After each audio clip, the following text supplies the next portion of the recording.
Baik, kita sekarang lanjutkan ke bagian ketiga atau bagian terakhir dari kuliah terkait dengan analisis regresi linear majemuk, yaitu tentang estimasi, analisis, dan validasi model.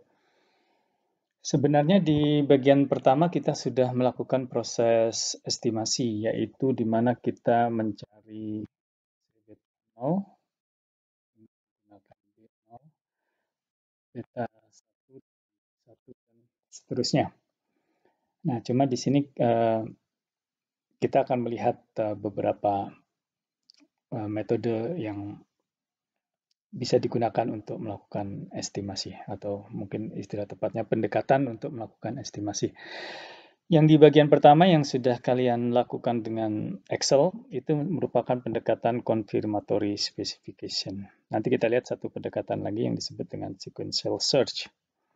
Nah, dalam confirmatory specification, metode ini dikenal dengan metode enter.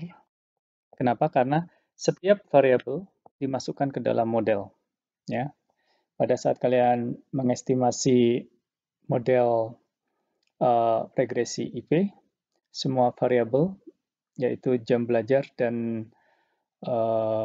jenis kelamin masuk ke dalam model. Meskipun pada saat diuji dengan statistik T, jenis kelamin tidak signifikan, tetapi tetap ada dalam model. Oleh karena itu dia disebut dengan metode enter. Nah, kekurangan dari model ini adalah kekurangan dari model yang diperoleh dengan estimasi confirmatory specification ini adalah parsimonious, artinya modelnya tidak sederhana, ya, tidak hemat. Sekali lagi dalam prinsip pemodelan, model yang bagus adalah model yang parsimonious dengan sesederhana mungkin. Jadi kalau memang tidak signifikan, ya tidak perlu kita ikutkan ke dalam model kita. Karena kalau tidak signifikan artinya betanya tidak berbeda dari 0. Karena tidak berbeda dari 0 berarti tidak ada pengaruh. Kalau tidak ada pengaruh, ya tidak perlu kita masukkan ke dalam model. Nah, itu intinya. Tetapi kenapa tetap ada dalam model? Karena memang pada sejak awal kita ingin melakukan konfirmasi. Jadi outputnya either confirm or unconfirmed. Jadi kalau ternyata beta-nya signifikan berbeda dari 0, ya berarti confirm. Variabel tersebut berpengaruh. Tetapi kalau tidak signifikan berbeda dari 0, berarti ya kita unconfirmed. Jadi seperti itu interpretasinya. Nah, pertama yang perlu dilihat, karena semua variabel masuk ke dalam model, pertanyaan pertama adalah apakah variabel-variabel tersebut ya secara bersama-sama ya berpengaruh atau dapat digunakan untuk memprediksi variabel dependent. Ya. Nah, untuk melihat seberapa baik model atau variabel-variabel independen ini berpengaruh terhadap variabel dependent, maka kita bisa melakukan uji F. Ini sama dengan uji F yang dilakukan di regresi linear sederhana ya. Jadi kita partisi dulu, variansinya menjadi sum square regression, sum square error. Kemudian kita bandingkan mean square regression dengan mean square errornya. Kalau ternyata jauh lebih besar, berarti F-nya lebih besar dan signifikan berbeda dari 0.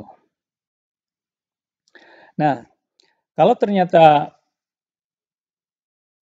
secara bersama-sama variabel-variabel independen tersebut berpengaruh kepada variabel dependent, ya, kita bisa lanjutkan analisis dengan melihat apakah semua variabel itu berpengaruh signifikan.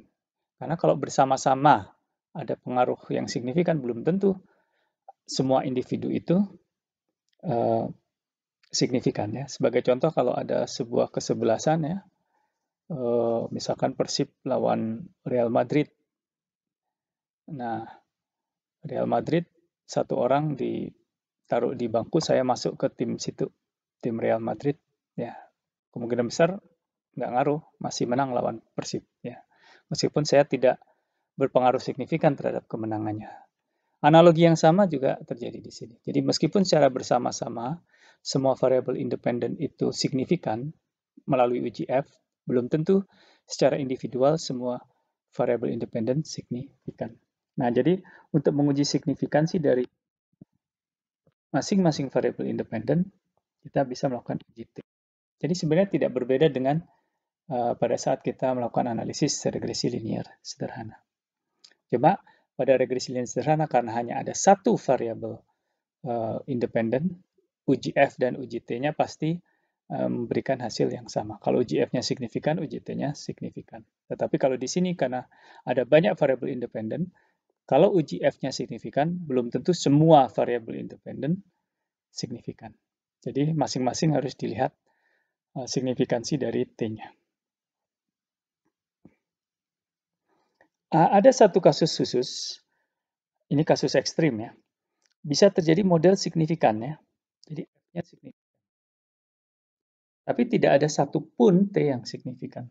Nah, itu bisa terjadi kalau kondisinya multikolinearitas. Apa itu multikolinearitas? Nanti kita bahas di belakang. Oke, agar jelas ini ada contoh kasus terkait dengan panjang atau tinggi bayi ya. Kalau bayi kan nggak berdiri ya, jadi panjang bayi. Sebuah penelitian dilakukan untuk mengidentifikasi faktor apa saja yang mempengaruhi panjang bayi yang baru dilahirkan. Ada beberapa faktor yang diperkirakan berpengaruh ya. Yang pertama usia kehamilan. Kalau hamil normal 9 bulan. Kemudian usia ibu saat melahirkan ya.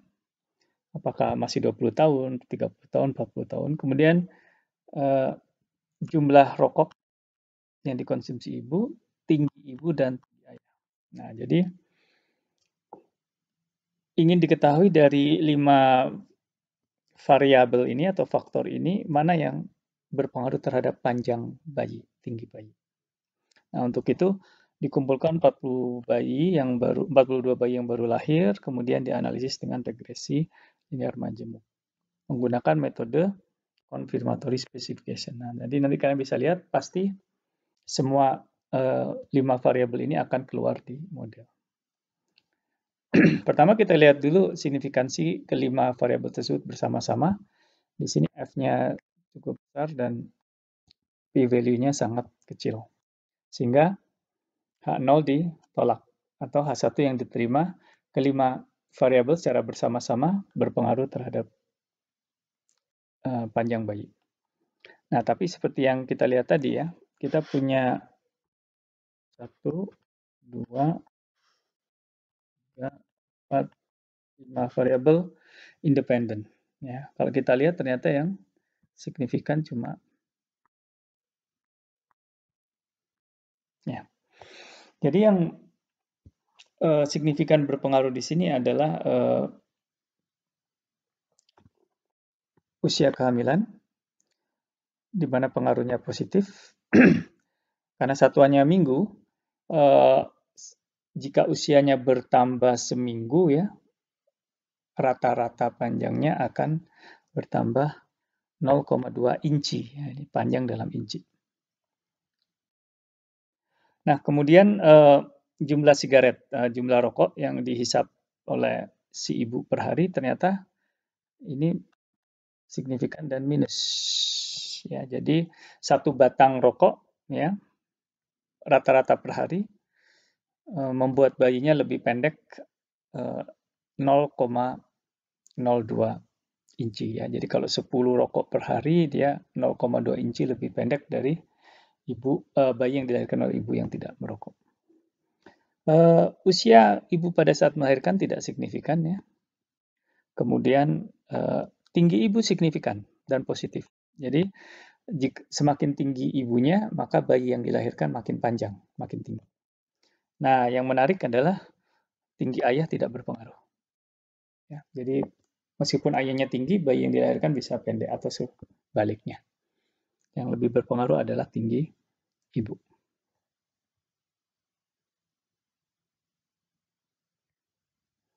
Nah, model ini kita lihat R square-nya 0,55 ya. Setengah. Nggak terlalu bagus amat ya. Tetapi sekali lagi seperti yang saya jelaskan sebelumnya, angka R dan R square itu deskriptif ya. Jadi meskipun tidak tinggi-tinggi amat, tidak sampai 0,8 atau 0,9, tapi dia. Kenapa? Karena ukuran sampelnya lumayan besar ya, 42.